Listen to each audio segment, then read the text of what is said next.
tous et bienvenue dans ce nouveau numéro d'Il était une fois en Asie, la rubrique consacrée au cinéma asiatique sur cette chaîne.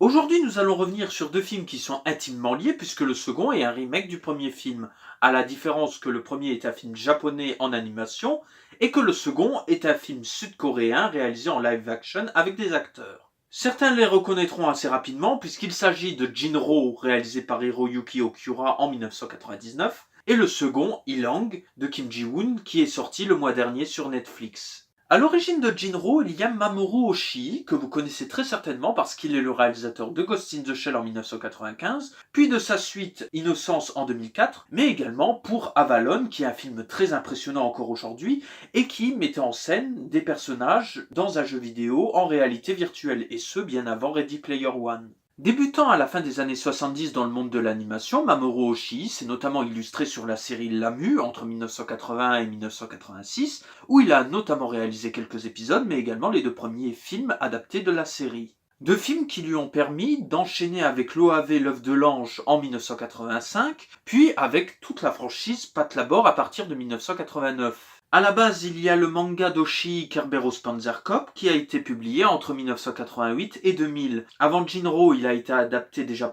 deux fois par Mamoru Oshii dans des films live action, The Red Spectacles en 1987 et Stray Dogs qui est une sorte de préquel en 1991. Des films qui ont été plutôt mal accueillis selon Oshii, au point que certains critiques lui auraient reproché de ne pas faire du cinéma. Au départ, Mamoru Oshii voulait faire de Jinro une série anthologique en vidéo qui aurait été réalisée par différents réalisateurs. Voyant que le directeur de l'animation Hiroyuki Okiura s'impliquait de plus en plus dans Ghost in the Shell et ne désirant pas réaliser un autre gros film après ce dernier, Mamoru Oshii a décidé d'engager Okiura en tant que réalisateur sur Jinro. Okiura accepte sur la seule condition que Mamoru Oshii lui intègre une histoire d'amour au sein du récit de Jinro. Quand Jinro sort en 1999, Hiroyuki Okiura est déjà très connu en tant qu'animateur puisqu'il a participé à plusieurs des films qui ont permis à la Japanimation d'exploser à partir des années 80. Ainsi, il est au générique d'Akira, de Venus Wars, de Kiki la petite sorcière ou encore de Memories avant la sortie de Jinro.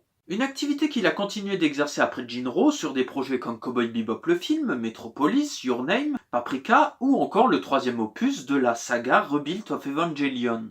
Par la suite, il réalisera deux films, l'excellent long métrage Lettre à Momo en 2011, qui a quelques points communs avec le récent Oko et les fantômes, mais également le court métrage Tabino Robokara, réalisé en 2015 et qui mettait en scène un robot pervers qui s'entichait d'une jeune femme. Mamoru Oshii scénarise tout de même le film et le place non plus à la fin du XXe siècle comme c'était le cas dans le manga et dans les deux autres films, mais dans un Japon uchronique des années 50.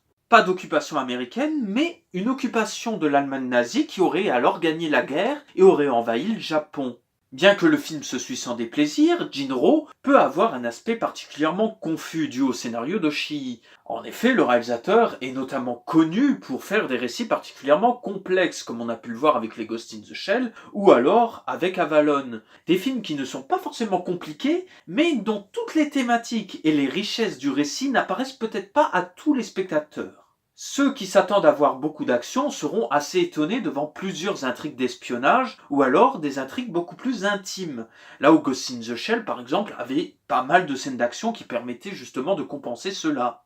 Okiura et Oshii mettent en scène Fusée, qui est un Panzer traumatisé et mis à pied suite à une opération qui a mal tourné. Panzer est une force militaire qui sert à la POSEM, la troisième force spéciale après l'armée et la police. Donc une unité spéciale qui pose de plus en plus problème pour l'administration campée par le bureau qui fait donc partie aussi de la POSEM, et qui essaye de fomenter un complot autour des Panzers, permettant justement de les remettre en cause et de les dégager une bonne fois pour toutes du pouvoir. Donc Fusée, qui est un homme traumatisé et probablement incontrôlable, peut être vu comme une sorte de bouc émissaire que l'on peut utiliser à sa guise. Oshii intensifie l'intrigue en appliquant les fameux Jinro, qui ne sont autres qu'une police secrète au sein des Panzers qui sert justement de contre-espionnage pour éviter des soucis avec la POSEM ou alors tout simplement avec le bureau. Fusée en fait évidemment partie, mais ça on ne le saura que vers la fin. Puis vous rajoutez la fameuse intrigue sentimentale demandée par Okura qui met en scène Fusée et une jeune femme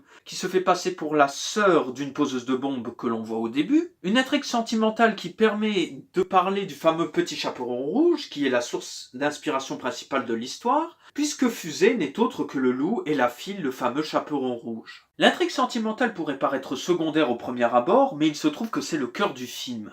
Avec elle, on peut explorer la psyché du personnage de Fusée. Fusée apparaît comme quelqu'un qui est traumatisé par les actes qui sont survenus au début du film, ce qui prouve dans un certain sens que par rapport à ses autres camarades, il est plus humain. Mais il se trouve que progressivement, il va devenir un loup, donc un animal qui va tuer sans état d'âme. Le personnage de Kay est le seul qui lui permet d'avoir encore une once d'humanité, là où les autres ne le voient finalement que comme une machine à tuer, ce qu'il finira par devenir dans le final. Le tout alimenté par un score particulièrement magnifique d'Hajime Mizoguchi qui signe une musique particulièrement mélancolique et qui reste durablement en tête. Mais évidemment, si l'on retient encore Jinro de nos jours, ce n'est pas uniquement à cause de son intrigue ou de sa musique, mais également à cause de sa réalisation et de ses scènes d'action. Jinro est un des derniers films qui a été réalisé en celluloïd, donc sans implication des ordinateurs dans le processus créatif. Une gageure qui vient d'un studio qui à l'époque essayait justement d'aller de plus en plus vers le numérique, c'est-à-dire Production IG, à qui l'on doit la franchise Ghost in the Shell dans son ensemble, ou encore des séries comics XXXolic, ou la récente L'Attaque des Titans. Puis évidemment, il y a la violence qui n'est pas du tout vulgaire, mais plutôt crue, montrant des gens qui sont criblés de balles. Les Panzers apparaissent comme des éléments de peur, et on peut le comprendre quand on voit leurs différentes actions. Ce qui fait de Jinro un film particulièrement violent et mélancolique, impressionnant dans sa mise en scène, mais également fascinant dans sa manière qu'il a d'aborder la déshumanisation d'un homme à travers le prisme du chaperon rouge. Au vu de la surabondance de remakes produits depuis le début des années 2000 et surtout pour des films qui n'en ont pas besoin, l'annonce d'un remake de Jinro qui plus est en live action pouvait paraître opportuniste. C'était sans compter sur le choix du réalisateur en question qui n'est autre que Kim Ji-woon, soit l'un des plus grands réalisateurs sud-coréens actuels. Homme de théâtre au départ, Kim Ji-woon s'intéresse à la réalisation à la fin des années 90. Il réalise en 1998 The Cute Family, qui met en scène des aubergistes qui étaient confrontés à la mort successive de leurs hôtes. En 2000, il signe The Fool King, où Song Kang-ho se retrouve dans la peau d'un homme qui veut devenir catcheur, mais c'est en 2003 avec Deux Sœurs qu'il finit par toucher le public international. Sorti en 2006, Bittersweet Life lui permet de collaborer pour la première fois avec l'acteur Lee Byung-hun, une collaboration qui va continuer avec Le Bon, la Brute et le Cinglé en 2008, puis avec I Saw the Devil où j'ai rencontré le diable en 2010, qui est certainement son film le plus connu à l'international. En 2013, il signe son premier film américain, The Last Stand, ou Le Dernier Rempart avec Arnold Schwarzenegger, et enfin il revient en Corée du Sud avec The Edge of Shadows en 2016. Donc un remake de Jinro en live action réalisé par Kim Ji-woon, c'est déjà un peu plus excitant qu'un remake live action d'Akira par les Américains. D'autant que Kim Ji-woon s'est donné du mal puisqu'il a recontextualisé complètement l'intrigue. En effet, l'intrigue ne se situe plus dans un Japon uchronique des années 50, mais en 2029, à l'heure où les deux Corées sont censées se rassembler. Une réunification qui fait peur aux États-Unis, à la Russie, à la Chine et au Japon, puisque, rassemblée, la Corée pourrait être trop forte diplomatiquement pour eux. Une recontextualisation qui est clarifiée dès les premières minutes par une excellente scène d'ouverture qui permet aux spectateurs de ne pas être perdus face aux différents faits géopolitiques. La fidélité qu'entretient Ilang à Jinro peut être vue comme une qualité mais également comme un défaut. En effet, l'intrigue est respectée, les looks également, mais on peut aussi reprocher à Kim Ji-woon de faire un copier-coller des différentes scènes cultes du film original. Et ce malgré l'actualisation et la recontextualisation de l'intrigue. Mais là où l'on retrouve le savoir-faire de Kim Ji-woon, c'est évidemment dans la réalisation et les fameuses scènes d'action. Le film est très bien réalisé, divertissant, et les scènes d'action sont aussi spectaculaires que jouissives. À l'image de la scène d'action dans le musée qui est beaucoup plus bourrine et explosive, ce qui n'est pas pour nous déplaire. Toutefois, Kim Ji-woon se permet une petite digression à la fin puisqu'il la modifie par rapport à celle de Jinro. L'amour impossible est toujours là, mais cette fois-ci avec une autre consonance. Et cela permet dans tous les cas un final mélancolique et qui n'est en aucun cas joyeux. Sorti en juillet dernier en Corée du Sud, Ilang a reçu un accueil particulièrement mitigé et n'a pas fait les chiffres qu'il aurait dû faire. En effet, il n'a rapporté que près de 900 000 entrées au box-office sud-coréen alors qu'il a coûté 17 millions de dollars. Ce qui explique très certainement le fait que Netflix a récupéré le bébé pour une sortie à l'international sur sa plateforme.